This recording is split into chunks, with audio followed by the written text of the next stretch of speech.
çdo bëj shaka se njerëzit që vinë në zyrën time ata trajnohen mirë. Dhe kjo me siguri është e vërtetë edhe për ju. I would be remiss if I didn't also mention the man who was your leader in the most difficult and darkest of times and was instrumental in ensuring that Kosovo would one day be a free and independent nation. I had the honor to call him my friend for many years and had the sadness to attend his funeral in Pristina. I am of course referring to Dr. Ibrahim Rugova. Presidentin e ndjer, Dr. Ibrahim Rugova.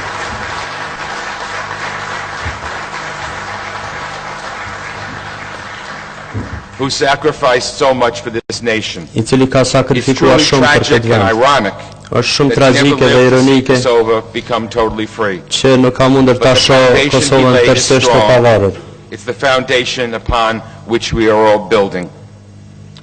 However, now it is the year 2008, the year of independence, and we are at the threshold of a new beginning.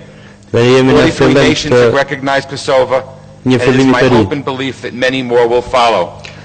Had discussions about that with the Prime Minister yesterday, and I am going to do everything I can in Washington and elsewhere to convince other nations that they must recognize a free and independent Kosovo. Last night, as many of you did, I had the honor and privilege to attend the ceremony to welcoming the entering into force of your new constitution. How proud I was to sit in the front row next to the Prime Minister and the President. How happy I was to see the American flag on the platform, along with the flag of Kosovo. To me, it rightly emphasized the lasting bond between our two countries. With this new and modern constitution, Kosovo is taking its place in the community of democratic nations where the rule of law is paramount. This modern constitution enshrines the values of Kosovo in a document protecting forever the basic rights of all citizens. My friend, democracy is firmly taking root here. The Adversary Plan, in my opinion, provides a good framework on which to build and expand your new republic. The Adversary Plan might not be perfect, but it is a good step forward and a good vision. I wish praise for President Mari Ahtisaari of Finland for his important contribution, his sense of fairness, and his grasp of the practical realities facing this region. His tireless work has helped the people of Kosovo reach this day.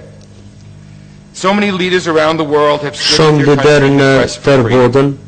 And President Krasniqi mentioned a few Americans.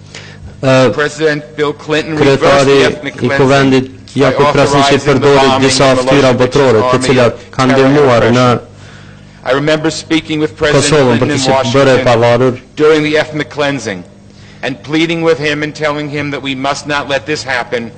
America must do something about it. To which I remember very well the President said to me, "Don't worry, I won't let this happen." It is fitting that one of the streets in Pristina is named Bill Clinton Boulevard. And I must also tell you that it is an honor for me to have a street named in Paya called Congressman Eliot Engel Boulevard. In the United States,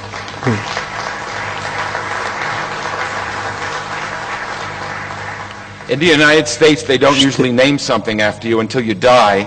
I'm glad that's not the case with Kosovo. I'm happy that President Bush has followed similar policies of friendship and support for the people of Kosovo, as did his father, and as will any new president of the United States. The United States policy towards Kosovo is truly bipartisan, and I'm glad, as I mentioned before, that my Republican colleague Jean Schmidt, a congresswoman from Ohio, is with me today. Together, Jean and I demonstrate that Democrats and Republicans share the commitment to this region. I firmly believe that the process is only made when the United States engages intensively and directly in Southern Europe. American leadership has been the driving force behind the progress here in Kosovo throughout the Balkans, and we must not walk away from the challenges that lie ahead. Whoever is elected president and new president of the United States in November must carry on the policies of engagement and close ties with the people of Kosovo. I have my personal assurance Kosovës. E keni sigurinë time personale kushdo që të jetë presidenti i ri Amerikës dhe të ketë marrëdhënie të mira dhe të shkëlqyera me Kosovën.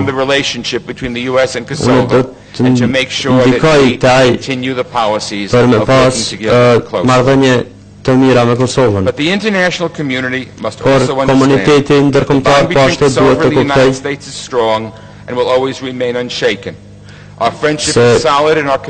miqësia dhe Kosovës me Shëban do të jetë e palekonshme. Komuniteti ndërkombëtar duhet ta kuptojë se Republika e re e Kosovës është e përhershme dhe e qëndrueshme. Dhe ka një perspektivë euro-atlantike.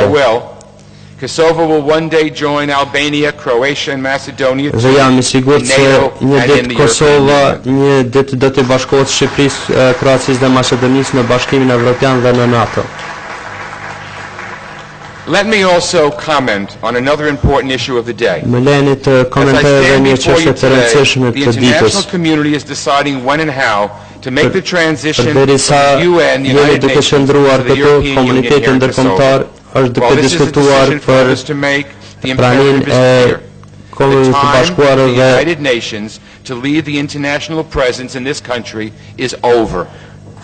Tashmë është koha që prania e OKB-s ka përfunduar. We must not allow the rejectionists ne nuk duhet të lejojmë që Moscow, Belgrade and elsewhere to block progress in Kosovo, foster instability. Secretary General should accelerate the transition and permit the ULEX mission to begin full operations as soon as possible. The shift is not only from UNMIC to ULEX. The real transition is to the government. We have learned during the UNMIC years that the laying of power to Kosovo elected leaders prevents the people of Kosovo from running their own lives and only engenders resentment. The transfer of most competencies happened in the last year or two. Transferimi I kompetencave ka ndodhur gjatë vitet të fundit ose dy viteve të fundit. Kur përfundohet procesi, I would also like to pay special tribute to the United States Armed Forces based at Camp Bondsteel. Po ashtu duhet t'i falenderoj forcat amerikane të bazuara në bazën Bondsteel për shërbimet e tyre, të cilët kanë ndihmuar për sigurinë për të gjithë vendet në Kosovë, për të gjithë njerëzit në Kosovë. They have my deepest appreciation and the thanks of a grateful nation. Falënderimin më të thellë. I want to share what an honor it has been to speak in this assembly. Përsëri dua të them se çfarë vleri është të flas në këtë parlament. Parlamentin when I entered Congress almost 20 years ago, the notion of Kosovo becoming a sovereign land was merely a dream. Then we were grasping at straws as we fought against the Milosevic oppression. Autonomy was revoked, things were clamped down. It looked almost hopeless. Today the dream is a reality. Para 20 vitesh kur e thash se Kosova do të jetë e pavarur e lirë, më pas filloi një fazë represionit dhe ishte e pashpresë, mirë po ja që sot ku jemi. I wish you all the best as you embark on this magnificent journey, and I look forward to helping in the days ahead. Do të shikoj në të ardhmen për të ndihmuar shumë. Faleminderit shumë që më lejuat të mbaj këtë fjalim.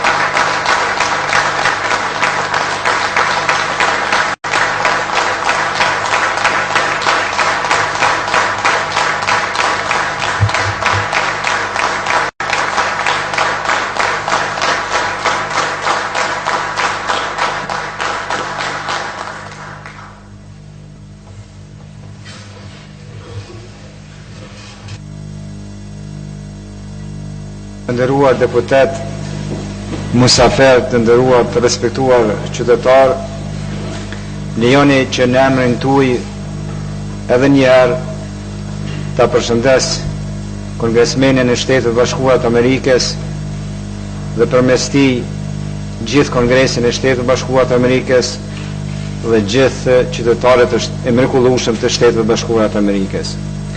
E falenderoj Zotin Engel për fjalën e ngrohtë, për mbajtësore dhe shumë miqësore. Kosova dhe Parlamenti, dyert e Parlamentit janë gjendje të hapura për miq të tillë. I dëshiroj shëndet dhe fat. Dhe me këtë e mbyllim seancën solene për nderit e deputetit. Faleminderit.